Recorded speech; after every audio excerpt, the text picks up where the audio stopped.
Alright guys, we are going to learn about energy transformations. So energy transformations, we'll look at how can you demonstrate energy transformations.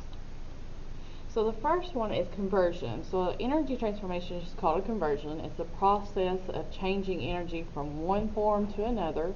It's the flow from one type of energy to another. If you look, the sun, the radiant energy from the sun goes to the solar panel. The solar panel stores that electrical energy, and then the electrical energy moves to the lamp. Energy, it has a conservation of energy law. Energy can neither be created nor destroyed. Energy does not disappear. Energy is just transformed from one form into another. An example would be like electrical energy converts to heat energy on a stove.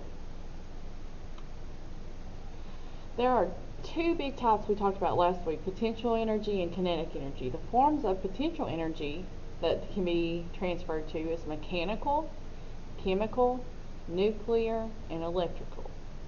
The forms for kinetic energy, some are the same, like mechanical. They can be potential or kinetic. Most of the time when we talk about mechanical energy, it's just simple potential energy or simple kinetic energy. Then we have radiant energy, electrical energy. Now that's on both. Electrical potential is stored electricity. Electrical kinetic is moving electricity. Thermal, and then sound. These are pictures that kind of show you simple ways, like the potential has electrical, so it's stored energy. Chemical is like burning fuel or having fuel in something. Mechanical potential is the gravity or the height, like if you have a ball on top of the hill, that's mechanical potential because the gravity is working on it. Nuclear is just the inside of the nuclei in those atoms. Mechanical elastic is when we stretch back a rubber band or stretch back a bow and arrow and just hold it there. We don't let it go, so that's the potential energy. Now kinetic has electrical kinetic, that's moving electricity through a circuit. Sound, which happens when anything creates sound, when you're talking or hitting a drum or anything like that. Thermal is just referred to as heat. So if something provides heat, that gives off thermal energy. Mechanical is anything moving, like wind, something turning, something rolling down a hill. All that is just plain kinetic. Radiant is light. Light waves are always moving towards Earth. So going over all the energy transformations, we have mechanical energy kinetic. It's the energy a body possesses because of its motion, caused by gravity or elasticity. Examples: flowing water, wind, arrows shot from a bow, bouncing on a trampoline. Mechanical potential is the energy a body possesses because of its position. So energy stored by gravity or elastic potential. Examples: a book on a table, a compressed spring, a rubber band pulled back. All of that's potential. So if we explain the flow of energy here in a wind turbine, we would start with wind that is moving, the KE, which is kinetic energy, sorry. And then it turns the blades, which is also kinetic energy.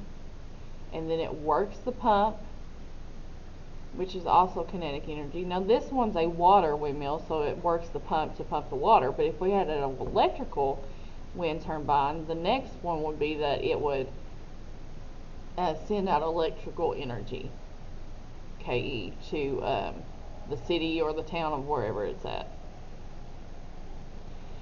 Thermal energy, it's also referred to as heat energy. It's the total energy of atoms and molecules that are constantly in motion. So the temperature that we take is how fast molecules or atoms are moving in a certain substance. So examples: a burner on a stovetop that's turned on provides heat energy. Hot cup of cocoa, something hot that you're drinking, that has heat energy. Fire has heat energy. A heater has heat energy. Motors in a car produces heat energy because they get hot. So anything that has heat to it gives off thermal energy. Oftentimes we think about insulation, we think about keeping cold items cold, such as drinks in an ice cooler or the cool temperature in your home, but insulation also keeps things hot. So the same thermos that keeps your water cold could keep your hot chocolate warm. So the reason being is because of insulation. This is why it's possible. In those thermoses or Yeti cups that you all like to drink out of, that has insulation inside the metal part that helps keep, either if you're trying to keep something hot, it keeps the heat in and the cold out. If you're trying to keep something cold, it keeps the cold in that's already there and the heat on the outside out. Same thing as your house. Your house has insulation in it. In the winter time, we want to keep that heat in from the heater, so we have insulation.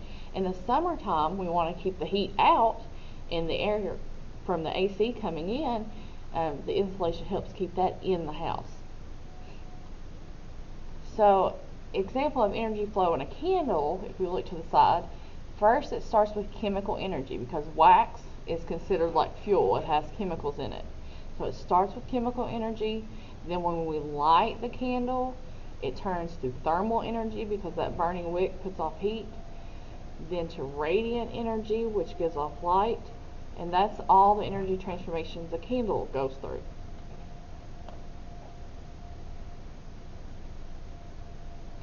Energy transformations through radiant energy is also referred to as solar or light energy.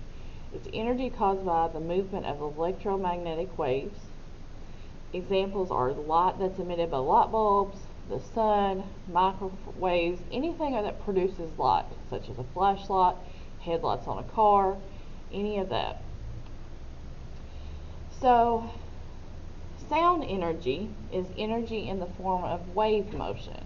Vibrations spread in all directions as one vibrating object touches another, causing it to vibrate. So sound energy is produced when stuff vibrates.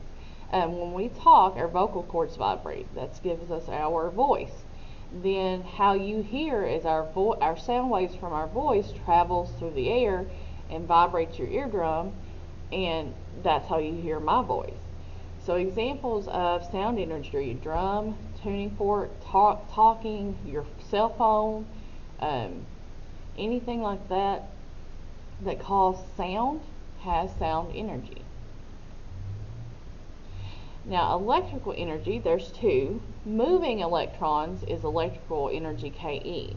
They move from one point to another through a conductor, usually copper wire in a house. Lightning is moves through the air pretty good because it's a good conductor.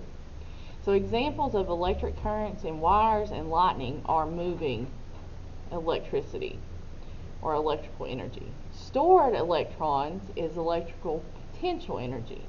That means light bulbs turned off, a stove turned off, power outages, electrons in a cloud. So anything that has electricity to it but it's not on, that has electrical potential energy. It's stored. Chemical energy is any energy that is stored, not being used yet, stored in chemical substances. So anything that's made up of chemicals.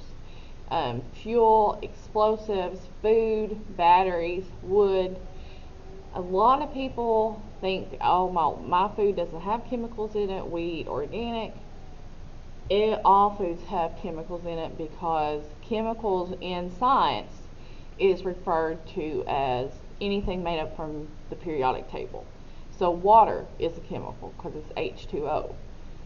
So that's why food is in there. And that also has chemical bonds to help us give us our energy. Fuel has chemical bonds that help the car or whatever you're driving have energy to go. So in a circuit right here, we have a battery, we have wire, and we have a light bulb lit up. So the flow of energy, we would start with the battery, its chemical potential. Then when the wires are hooked up, we have electrical kinetic, which turns the light bulb on, which switches to radiant kinetic. Nuclear energy is also known as atomic energy, the energy stored in the nucleus of an atom. This energy can be released by fusion, which is combining the atom's nuclei, fission, which is also splitting apart those atoms' nuclei. Examples of these are nuclear power plant and the sun. I think of the sun having fusion because they both have a U, and then fission is just splitting, and split has an I, so that goes with fission. That's how I remember them. If we look at this power plant, nuclear energy potential is being fused together, those nuclei, in this heater or reactor vessel. It heats up, because that's what happens when you fuse nuclei together. They heat up. They heat the water tank. It generates steam. Steam travels to the turbine, which starts turning the turbine and the generator, which is mechanical energy.